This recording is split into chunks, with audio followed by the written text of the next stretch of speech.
So, what is it like to move from the world of law enforcement to the private sector when it comes to security? Hi, this is Phil Gurski, President and CEO of Borealis Threat and Risk Consulting in Russell, Ontario, Canada, and you're listening to an intelligent look at terrorism, a podcast about all things terrorism related.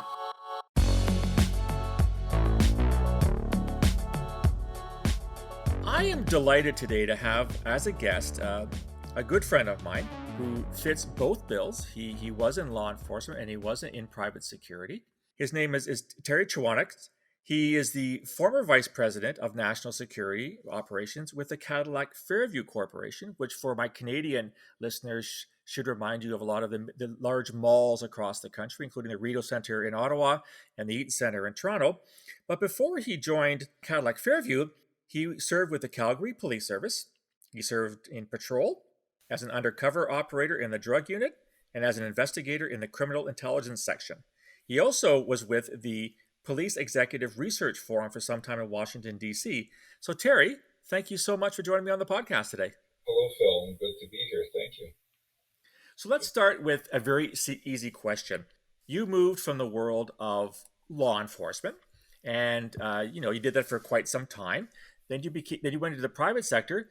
What was that transition like, going from an area where security and public safety is kind of something that is bred in the bone to the private sector where maybe it wasn't quite as well understood by the people that hired you?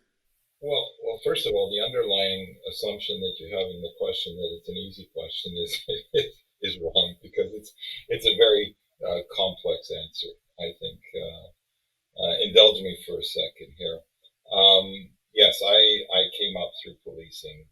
When I left the Calgary Police Service, I went to PERF in Washington, and I worked in which is a nonprofit. But I spent my life in police agencies and with policing. Circumstances brought us back to Canada, and I had to confront the possibility of moving into the private sector. For someone that has spent their life in the public side, it was quite daunting. I have to put it that way. And there are a number of reasons why. One, there's a certain comfort level and it's mission related, that what you do is for the public. So you have this sense, or I have this sense anyway, but I think a lot of people that are in that line of work have that sense that you're doing something for the common good of your community. And I didn't have a background in the corporate world, so I didn't understand what role that played in that justification that I had for going to work every day. Added to that, so I was working and living in Washington, D.C., and I believe in 2002, I came up to Montreal. There was a wonderful conference on the future of security and policing. It was jointly sponsored by the Law Commission of Canada and the U.S. Department of Justice, and I ran a couple of sessions. But it was my first introduction, if you will, to the world of corporate security. Because, frankly, as a police officer, I had very little to do with the corporate security world. I was an investigator, and as you said, in the criminal intelligence section, and then sometimes investigated corporations. So I had this particular view. The unfortunate thing was, during that conference, I came away from that conference back in 2002 with an enhanced jaundiced view of the private security sector. And it was because of the personalities that were running those companies at that time. So all this sort of merged when in 2008, 2007, 2008, we moved back to Canada, and I was looking at the corporate world, so I didn't know what to confront. And I ended up in the commercial real estate sector, as you say. Cadillac Fairview Corporation, it owns some of the pre-eminent iconic properties across Canada, and certainly are spreading their wings around the world. And it's a combination of office and retail. So some of the major office towers in Toronto, in Calgary, Vancouver, Montreal, all part of of Cadillac Fairview's bailiwick. And I didn't know much about the commercial real estate business either. So I'm applying for a job back then that I didn't know much about the business, and I didn't know much about private sector security. So I wasn't going to fake it in the interview. And I put on my problem solver hat, and the way I confronted the interview was that you tell me what your issues are. I can get a sense of what I can get from open source, and I'll tell you what I can do for you. And if you're happy with that, then we have a relationship. And that's how that started. So that transition started more about me trying to understand what they were trying to solve and whether or not I could apply the various varying skill sets that I'd acquired through policing. I did spend time in the chief's office, so I was exposed to the Calgary Police Service's budgeting program, and working on the chief's team on organizational development. Obviously, a lot of that in Washington. So there was a varied skill set that I was able to bring to that, and so the transition was one of, okay, I had a mission. I had a framework, a 3 or 4 month framework. I think I promised the senior vice president for whom I worked in the West at the time, in terms of what I was going to assess and then develop in terms of go forward strategy for the security function at Cadillac Fairview in the Western portfolio. 2 So years later, go ahead. No. no, so you said that you weren't impressed when you first were introduced to people on the corporate side when it came to security at that conference in Montreal. Did you find that when you assumed responsibility as the vice president of national security, that you had to, were you an educator in many ways in terms of you had to almost teach the people who had hired you what it is they should be looking out for and what it is they should be worried about? Yeah, so the folks that I wasn't impressed with were the owners of some of the major security companies in Canada at the Oh, time. okay. They were, and so they provide security services. Now, I will say that by the time I start to be exposed to the corporate world, those people had come and gone.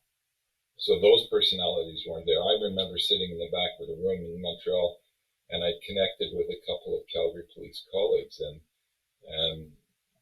these other individuals were talking, and I recall distinctly saying to one of my Calgary police colleagues that these guys are a bunch of thugs. I mean, I literally had that impression. I'm just being frank here, and it concerned me as I was looking,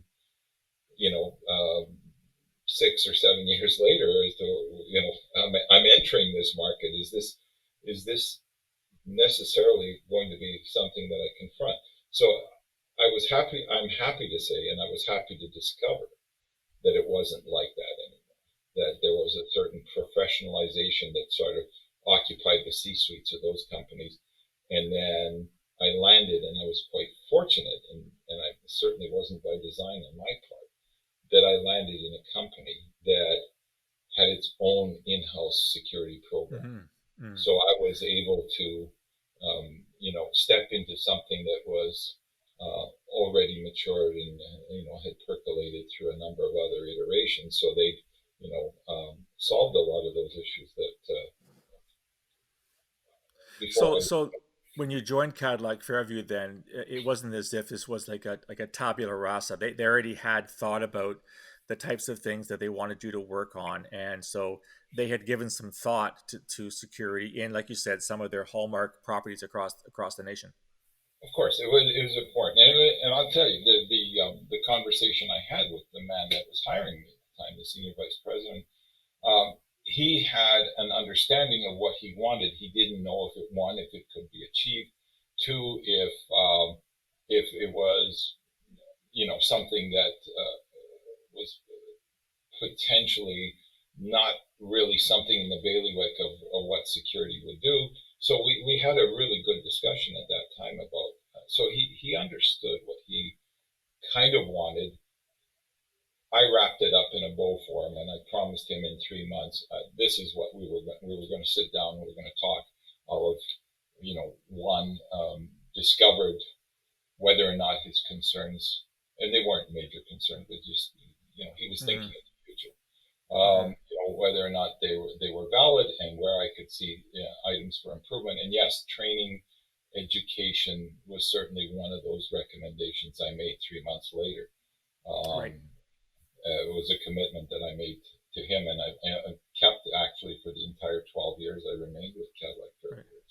Which is, of course, how you and I met. Is that we were in a training program together. I was living a lecture on probably on radicalization or something in Toronto, and you were one of the attendees of that course, and that led to us striking up a relationship where we could mutually benefit against each other's knowledge on threats to locales such as the Eaton Center, Rideau Center, et cetera, et cetera.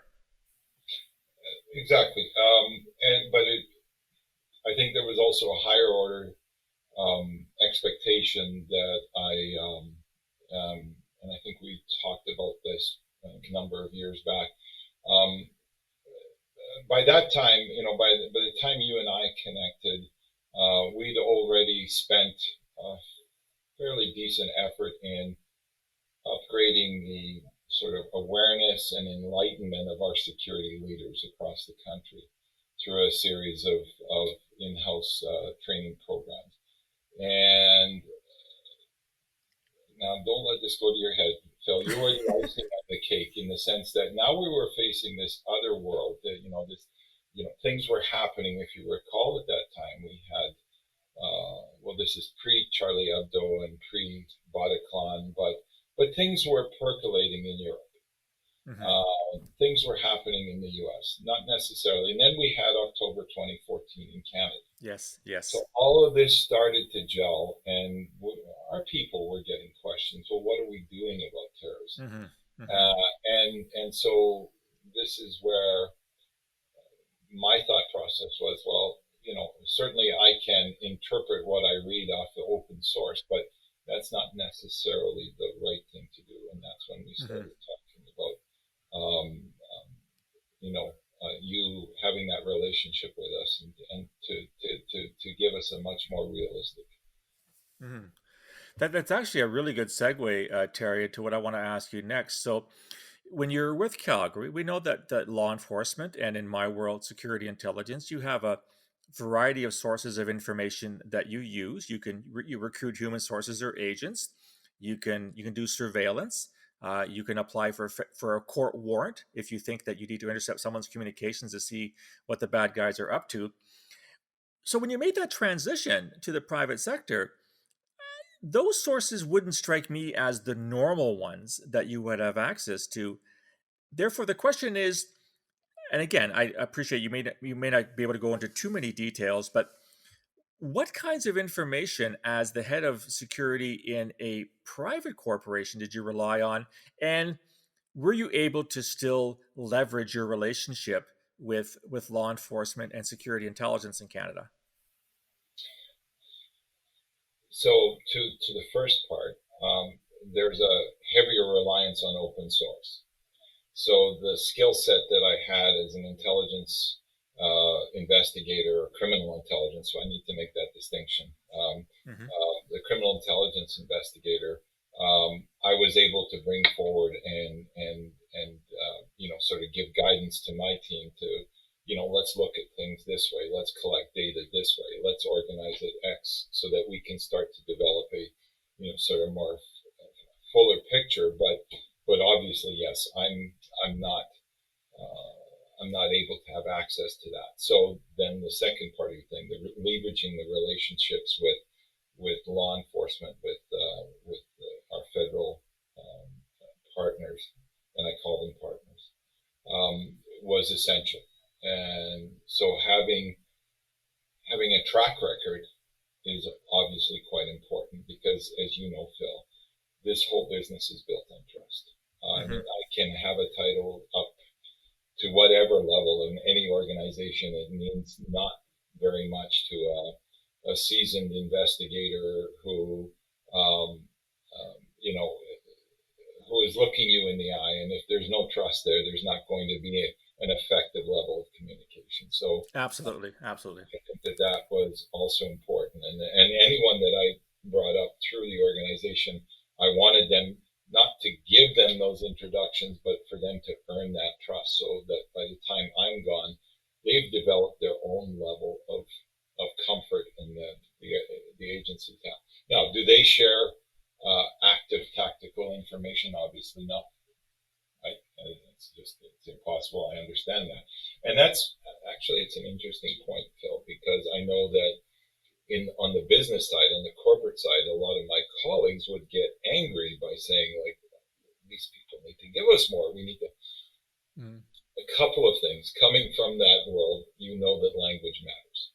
Mm-hmm. And so how a threat assessment that maybe comes out of ITAC is worded, one needs to pay attention to where the emphasis is placed, because that's how those things are artfully created. And so, in fact, there is a message there. There are things that you can garner from that. Obviously, no one is going to pull you in a room and tell you,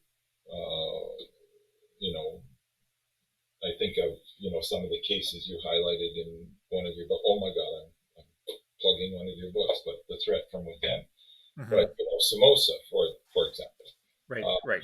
While that's active, no one's going to come over and say, hey, you got to be worried about these guys collecting these circuit boards, et cetera, et cetera.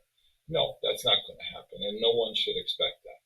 But building that relationship, you can also ask the question, hey, I'm thinking about X, and I think it's going this way. You think I'm barking up the wrong tree? And you're going to get a good yes or no. And that gives you good guidance. And so it's how you manage that relationship that's important. Yeah, that's an interesting way of putting it, Terry. And you're right. I think that people like yourself who had spent so long in the law enforcement or security intelligence milieu understands that it's about relationships, understands that there are limitations on what can and cannot be shared. But once you have established and maintained those relationships over years, and as you said, you used the word trust several times. Once that trust is established, there certainly is more of a willingness, I think, on the part of the government side. And full and frank admission, when you worked in security intelligence, your clients were the government of Canada. They sure as heck weren't Cadillac Fairview or the local Max Milk or whatever kind of thing. Absolutely. But when you did, over the time you established relationships, you felt you had a partner that you could trust, and then you start opening up a little bit more. And as you said, you're not giving details like Terry Chowanec of 123 Main Street is going to do this tomorrow, but here's some things we're seeing in terms of trends. You talked about what happened in France with the Bataclan attacks, the Charlie Hebdo attacks, and I think that when you have someone who has seen the classified information but can also distill it down to what does all this stuff mean and what's happening down the pike, that would be advantageous to someone like you. Did your bosses then understand that over time, that there were limitations on what could be shared with the Cadillac Fairview from the government side? I always made that very clear. And I would often be consulted after something would happen, particularly Bataclan, Charlie Hebdo, and then certainly after the bombing at Brussels, there were concerns. And, in some cases, are you getting the active tactical, the tactics, techniques, and procedures information? Yes, we are in various ways, but do we know if there's actually an active target that of the hundreds of active targets that they're working that has expressed a particular interest of doing something? No, we're not going to get that. If it becomes specific to our properties, without question, somebody's going to give us a call and let us know. Right. There's no question that would happen. But in the general milieu, when there's an investigation where there's no defined target, there's going to be some inkling that they're working. But remember, and as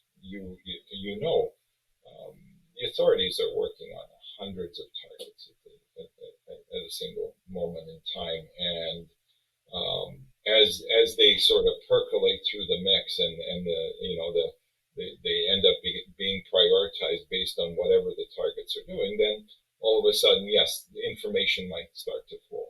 I think that people on the outside of that world tend to think that they should be on the inside of the world, but that doesn't work well if there are too many cooks in the batter. It's Yeah. impossible.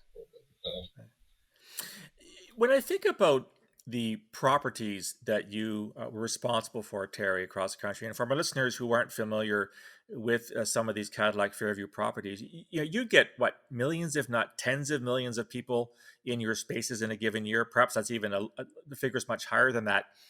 It would seem to me that given your locations, often in the center of cities, given the high valued target that your facilities would present to somebody who want to do something wrong, a lot more could happen, but doesn't happen.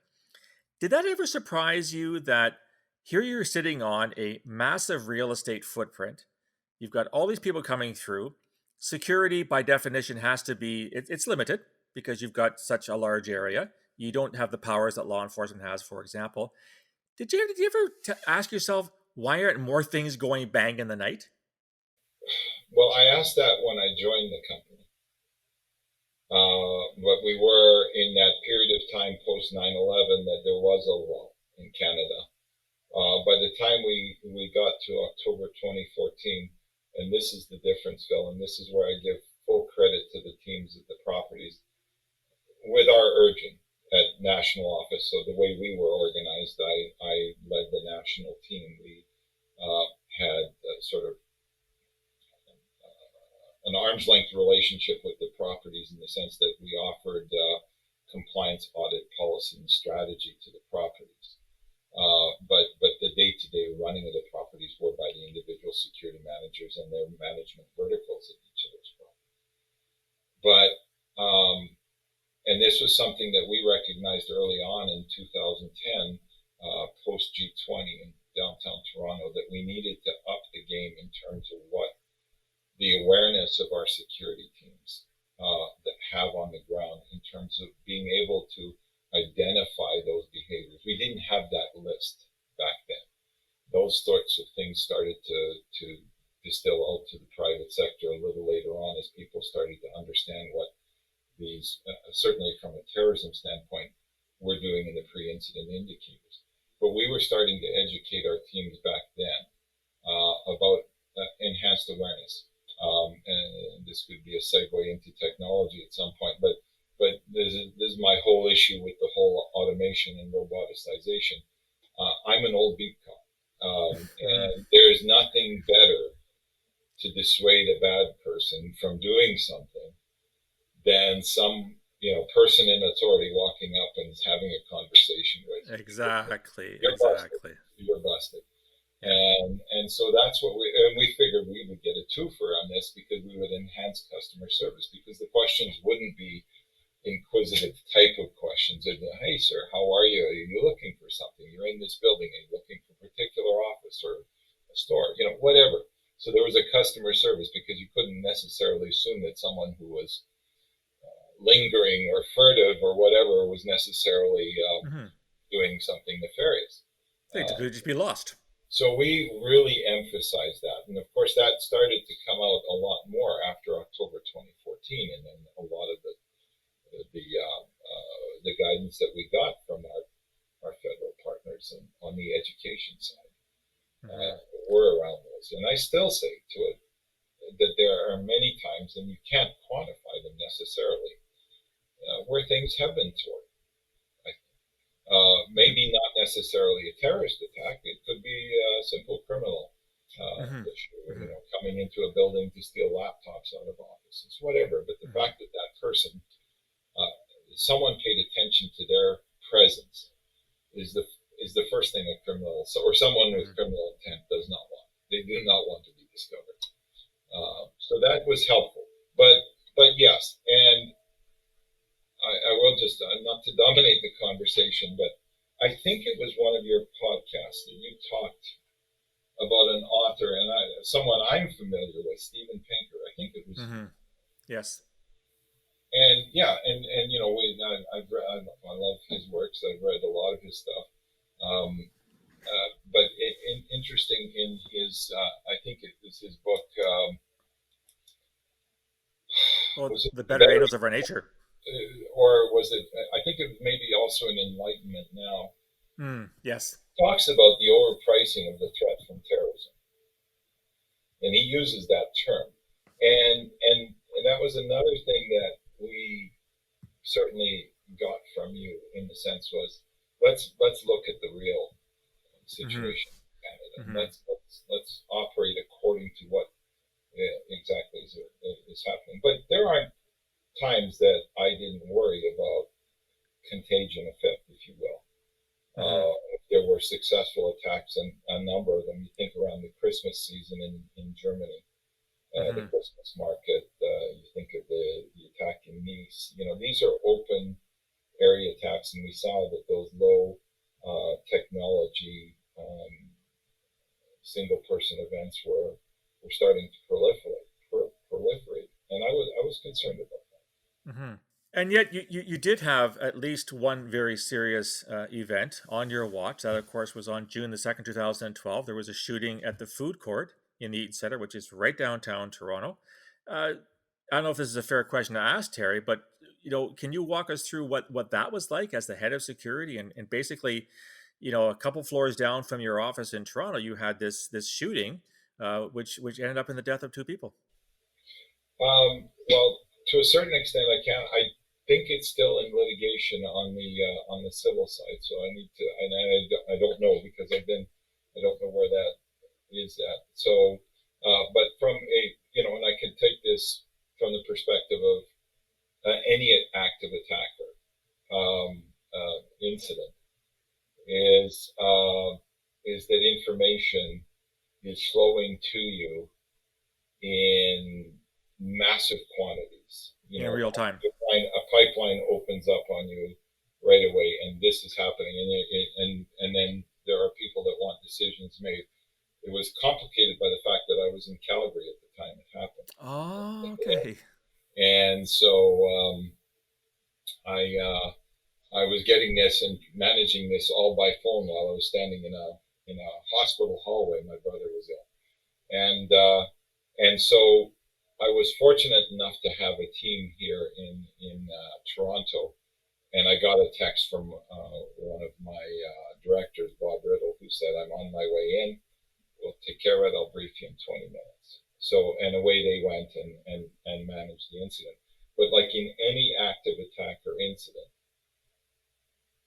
the thing that everyone needs to understand is that if you haven't, if and I call it left of incident, if you look at an arc of, of, of events and where you are before the event, the incident, in a sort of a stasis where you're training, you're doing things, all things are good. That's where your value is really created. If you have Mm-hmm. teams that are skilled and have been practiced in whatever crisis management, it doesn't matter. It's agnostic to whether it's a terrorist attack or whatever. Mm-hmm. As long as they can adapt to the situation, because the first thing that's going to happen is there's too much information. Right. None of it Right. in the initial stages is going to be accurate. Yet you're making decisions on those initial stages. So they formed an emergency operations center very quickly, and I stayed in touch by phone, but and they managed the incident. It was a matter of stabilizing. Law enforcement took over, and then managing with law enforcement, and then preparing the property for resumption of business. And when you Mm-hmm. look at it, and I call that right of incident. So when you look at that curve, that it rises sharply as the incident occurs, at some point it peaks. And the nature of the slope on the tail end of that, on what I call right of incident, determines how good you were before that. So if Mm-hmm. that slope Right. is steep, if your axes are intensity on the vertical axis and time on the horizontal axis, if your slope on right of incident is steep and sharp, you've done a great job. If it's a Mm-hmm. long slope and you can't get back to business for a long Mm-hmm. time, that's Mm-hmm. not a great job. You didn't do a good job at the front end of this. Exactly. And so, yes, and that's for every major incident that those practices should do. So that team was excellent in doing that. Right. It's highly ironic. As I was listening to you, Terry, you talked about the fact that you were in Calgary as this incident was unfolding in Toronto. You're on the phone, sort of getting information. Information was all over the place. And this is what happens, as you said, when something is transpiring. Some stuff is great, some stuff is crap, some stuff is bullshit. There's all kinds of, and it really brought me back. And you've mentioned on several occasions October 2014. So, from our listeners who maybe aren't as familiar, in October 2014, in the span of 2 days in Montreal and Ottawa, there were two terrorist attacks by two wannabe jihadis who killed two members of the Canadian forces. And the one that really, I think, hit Canadians was the one on the 22nd, which is the second attack, when a jihadi killed a man serving as honor guard at the National War Memorial, right in downtown Ottawa. I too was actually, I was in Toronto while this was happening. I was briefing the OPP, who later became my employer when I retired from the security service. And I'm getting on the phone with a friend of mine who was in downtown Ottawa, giving me a play-by-play on the event as it was transpiring at the cenotaph. And of course, the terrorist killed Corporal Nathan Cirillo. Then he got in a car, drove to Parliament Hill, tried to breach the center block, and was killed within seconds by parliamentary security. But what was curious was that, going back to this information flow, there were rumors that there was a second gunman and that he had fled from the scene and was running towards the Rideau Center, another Cadillac Fairview property in downtown Ottawa. Do you have any recollections of that day? And were you aware of the fact that there were rumors that you may in fact have an active shooter who was actually, in this case, a terrorist, heading towards, let's say, the food court at the Rideau Center? Well, I have vivid memories of that moment. Our Rideau Center had locked down and had evacuated the property. They again, the information at the time was that there was potentially a shooter inside there, so they evacuated the place to ensure that you didn't have a fishbowl for these, if there was a shooter. Of course, the information, if you recall, downtown Ottawa, that information was flowing everywhere. There were buildings that were locking down. They didn't define, Ottawa's done a great job since then in terms of defining the terminology and what a lockdown means, what a shelter in place, hold and secure, all those things. They've done a great job there, but that wasn't in October 2014. That wasn't the case. So we knew the property was secure, and I will tell you, I was briefing our executive by phone, who happened to be, in that particular instance, in Calgary. They were doing a large meeting there, and I just finished briefing them that we're fine, we're secure at the Rideau Center, and CNN, I believe, reported that there was an active shooter in the Rideau Center. And I literally 5 or 10 minutes, I had gotten off the phone, and our CEO phones me up, and he said, what's going on? And so it was interesting, because I called the property, and we had just been updated moments before, and they said, no, we're secure, there's nothing going on here. We were fairly confident that the news had mistaken it, and of course the news likes to lead with something bad right away, something dynamic. They thought they had a hot piece there, but we were fine. But it was such an odd feeling to be sitting there and fairly confident, because I would not say anything to our leadership unless I was 150% certain that was the Right. case. Right. One doesn't do that. You don't give people assurances unless you yourself are assured. And I was, and to have, and a credible outfit like CNN saying, there's this shooter in the Rideau Center right now was absolutely mind-boggling. There was this moment of cognitive dissonance that the universes are not lining up here. But they were, quickly confirmed internally, and I was able to, get back to our leadership right away and say that we are fine. There isn't an incident in the property. As you point out, I think the lessons of that day were that the training that you had put in place over a number of years was critical, because you do know that on the day of an event, as things are unfolding, as we mentioned earlier, information is going to be very loose, and people are going to pick up on rumors. And as you said, news corporations like CNN will lead with salacious details because that's how they get eyeballs and ears to listen to them, kind of thing. But in the end of the day, it turned out, and if memory serves me correct, the rumor that led to the speculation there was a second shooter was actually the second honor guard, because those two men weren't armed. They had weapons, but they weren't charged. There were no bullets in the guns, and the second honor guard actually fled the scene, and perhaps in the direction of the radio center, which is only maybe 150 meters away from the cenotaph. It's not very far at all. And maybe someone saw a guy with a gun running in that direction and thought, "Oh my God, there's a second shooter that's about to breach the perimeter of the radio center." Well, it's interesting if that was the case. I wasn't familiar with that, but if that was the case, because the CNN report happened at about, if I recall correctly, about 2:05 or 2:10. I have a notebook someplace that has that time, and this was a number of hours afterwards. Yes. So we were already in this state where the discussions, in fact, the discussions I was having with the property was about letting the retailers back in, people you could verify that needed to, secure their stores or whatever, you're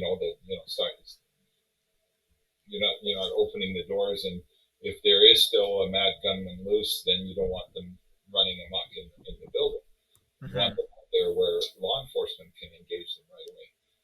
But another point, Phil, it's something that I also recognize is that there, in the private sector world, on the security side, not the private sector in general, but private sector security, often there's this discussion about having a detailed playbook. I want a book to open up, people would say, for every incident so that we can go step by step. I'm a realist. I was a street cop for 6 years in uniform downtown Calgary. When I fired up my car every morning or day or afternoon or evening or night, I didn't know what the next 10 hours was. And what I was thankful for was that the Calgary Police Service trained me to deal with everything that would come my way. And if there was something that was beyond my capabilities, I had a supervisor to consult with or colleagues to consult with. I really believe in the nature of that model. And so you need people who have competency, training, and that are enlightened enough to understand that they have to step back for a moment, look at the big picture. Do I have an offense? Do I have this? Do I have that? All those sorts of things, and to be able to process that information in very short order during an incident. And that's what we kept emphasizing in our training. Yes, there are playbooks. There are playbooks for all sorts of disasters, but those books aren't opened until an EOC is established and people sit in the room and have the benefit of time to. But at the moment, no, you people who are able and capable to make decisions on the fly. Right. Well, Terry, that was the rest of our training.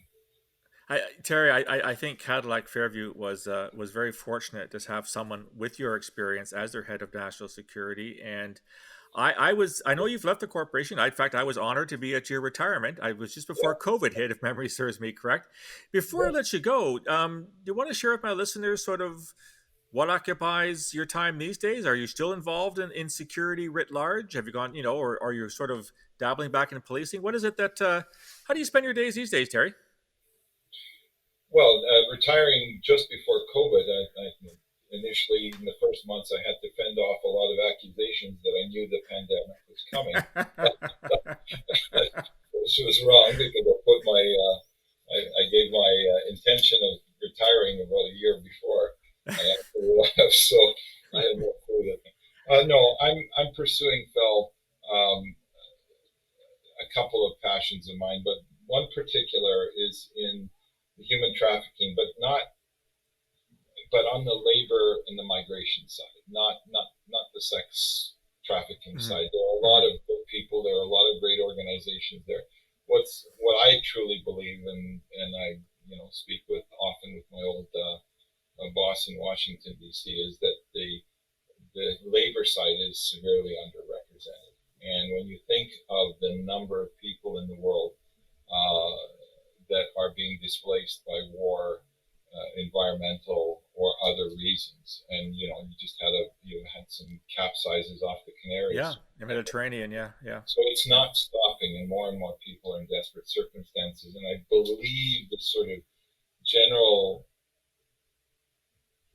marker is that about 26-27% of that total population of displaced people end up being victimized one way or another Mm-hmm. Mm-hmm. by human traffickers, whether it's transnational organized crime or whatever. Mm-hmm. The work what I'm doing now is working sort of on a three-pronged approach of advocacy, policy, and then eventually, possibly, is law enforcement support. And the advocacy side is obvious, so every opportunity to talk to people about it and give some sense of the nature of it and what products, for example, on the supply chain and how that's impacted. And, our Senate is working on legislation to sort of strengthen the oversight capacity and or capabilities on the supply chain side. So we've had some conversations there. But I've worked with commercial real estate to start to develop some policies that companies should be doing in terms of ensuring that they're not they're not involved even indirectly in that. The advocacy side, obviously, as I spoke to, but the law enforcement side will be interesting if we can ever get that going.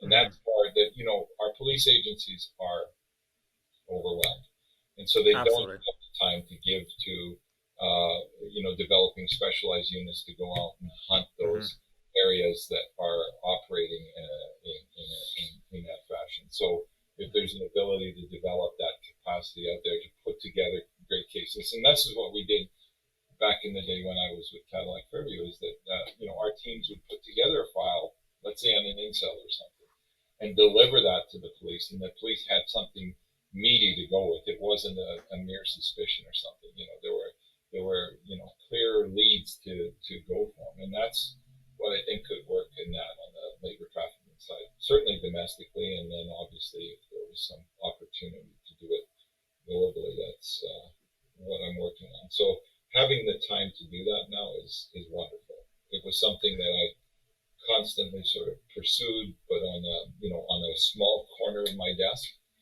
and now it's my entire desk. So Well, kudos to you, Terry. I mean, it's a very admirable mission. I think that you have grasped at in your retirement, and you're right. It's a an issue that I think very few people have a solid understanding of, and it's if anything, it's getting worse, not getting better. And I'm so glad that you also mentioned the fact that law enforcement agencies are going flat out. It's really hard to hear anything positive about law enforcement in Canada these days for reasons you and I both know very, very well.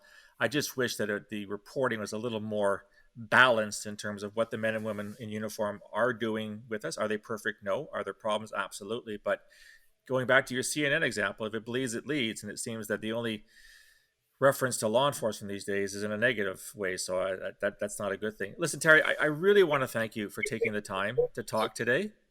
if you think of Uh, the millions of calls for service across Canada alone every day, yeah, yeah, well, the, exactly. the interaction that police officers in our communities have, and I think the police agencies, and I have to say it bit because policing is in my blood, and so the agencies recognize that mental health interventions were not their bailiwick, and there No. were even in my days in the early 2000s with PERF in Washington, we were talking about mental health support for mental health awareness and support for police agencies because they were starting to confront this, and as all of the systems started to decline, and recognize that no, they're not perfect, but they often get called to these situations when they are in some of the most critical stages of their development. But yes, with the millions of calls for service every year across Yeah. this country, and then think about the United States, think about the UK, Germany, all the places in the world. Yes, and then not to trivialize it, but we should be talking about all the good work that's done in some of those other millions of calls. Here, here. You certainly got my support on that. I do want to thank you, Terry, for taking the time to share some of your views with me. It was an absolute fascinating look at private security, and as someone who had a background in law enforcement and the challenges that you faced, the things that kept you up at night, I wish you every success in your. You sound like me. You sound like you're about as retired as I am. So I wish you every success in your new mission, and thank you once again for being part of the podcast. Thank you for having me. That was my conversation with Terry Chowanec. What did you think? Do you have experience in the private sector when it comes to security? Do you have ever faced issues like potential terrorist attacks or mass shooters? Drop me a line. You can reach me on email, borealisrisk@gmail.com, or on Twitter @BorealisSaves. You can also find me on LinkedIn and on Facebook. If you like the content, want to receive more, simply go to my website, borealisthreatandrisk.com. Hit the subscribe button, provide your email address, you'll get a free daily digest first thing in the morning on all things national security related. I'd love to hear from you, what you thought of this podcast or others, maybe some ideas for future ones. I'll talk to you again soon. Until then, stay safe.